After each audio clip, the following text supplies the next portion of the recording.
जय श्री कृष्णा। राधे राधे। तो माघ मास महात्म कथा का 8वां अध्याय। तो माघ मास का 8वां अध्याय सुना रही हूँ, तो सुनिए।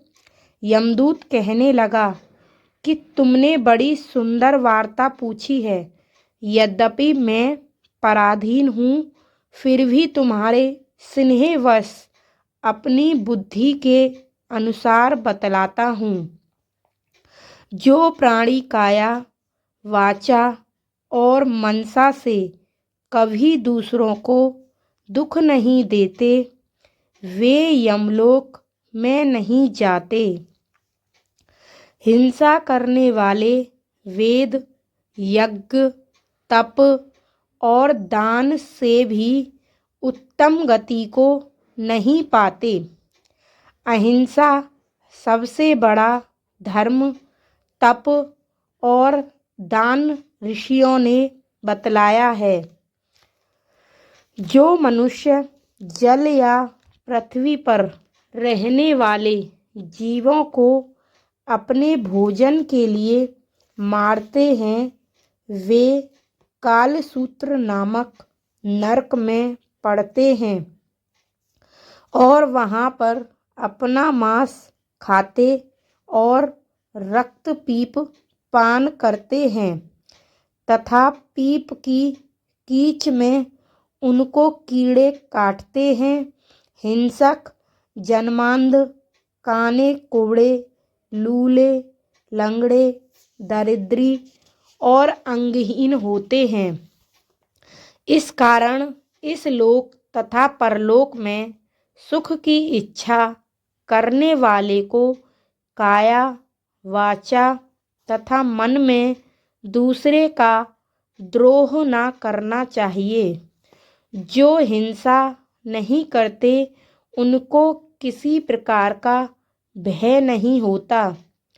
जिस तरह सीधी और टेढ़ी दोनों प्रकार की बहने वाली नदियाँ समुद्र में मिल जाती हैं, वैसे ही सब धर्म अहिंसा में प्रवेश कर जाते हैं। ब्रह्मचारी, गृहस्थ, वानप्रस्थी तथा यति सभी अपने अपने धर्म का पालन करने और जितेंद्रिय रहने से ब्रह्मलोक को प्राप्त करते हैं।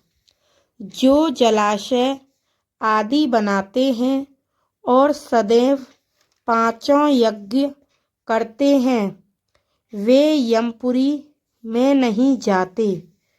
जो इंद्रियों के वशीभूत नहीं हैं, वेदवादी और नित्य ही अग्नि हवन यज्ञ का पूजन करते हैं, वे स्वर्ग को जाते हैं।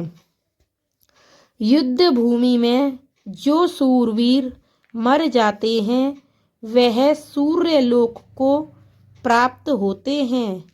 जो अनाथ स्त्री शरण में आए हुए तथा ब्राह्मण की रक्षा के लिए प्राण देते हैं, वे कभी स्वर्ग से नहीं लौटते। जो मनुष्य लूले, लंगड़े वाले वृद्ध, अनाथ तथा गरीबों का पालन करते हैं, वे भी स्वर्ग में जाते हैं। जो मनुष्य गौ के लिए पानी का आश्रय करते हैं तथा कुआं, तालाब और बावड़ी बनवाते हैं, वे सदैव स्वर्ग में निवास करते हैं। जैसे जैसे जीव इनमें पानी पीते हैं, वैसे ही उनका धर्म बढ़ता है। जल से ही मनुष्य के प्राण हैं, इसीलिए जो प्यायु आदि लगाते हैं, वह अक्षय स्वर्ग को प्राप्त होते हैं। बड़े बड़े यज्ञ भी वह फल नहीं देते जो अधिक छाया वाले वृक्ष मार्ग में लगाने से देते हैं। जो मनुष्य वृक्षारोपण करता है, वह सदैव दानी और यज्ञ करने वाला होता है। जो अच्छे फल और अच्छी छाया वाले मार्ग के वृक्षों को काटता है वह नरकगामी होता है। तुलसी का वृक्ष लगाने वाला सब पापों से छूट जाता है।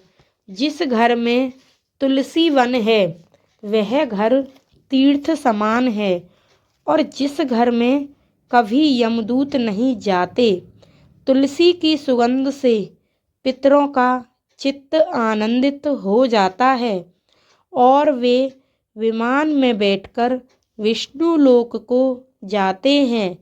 नर्मदा नदी का दर्शन, गंगा का स्नान और तुलसी दल का स्पर्श यह सब बराबर बराबर फल देने वाले हैं। हर एक द्वादशी को ब्रह्मा भी तुलसी का पूजन करते हैं। रत्न, सोना, फूल तथा मोती की माला के दाने का इतना पुण्य नहीं जितना तुलसी की माला के दान का। जो फल आम के 1000 और पीपल के 100 वृक्षों के लगाने से होता है वह तुलसी के एक वृक्ष के लगाने से होता है। पुष्कर आदि तीर्थ, गंगा आदि नदी, वासुदेव आदि देवता सब ही तुलसी में वास करते हैं। जो मनुष्य एक बार, 2 या 3 बार रेवा नदी से उत्पन्न शिव मूर्ति की पूजा करता है अथवा स्फुटिक रत्न के पत्थर के आप से आप निकले हुए तीर्थ में, पर्वत या वन में रखी हुई शिव की मूर्ति की पूजा करता है और सदैव ओम नमः शिवाय मंत्र का जाप करता है वह यमलोक की कथा भी नहीं सुनते।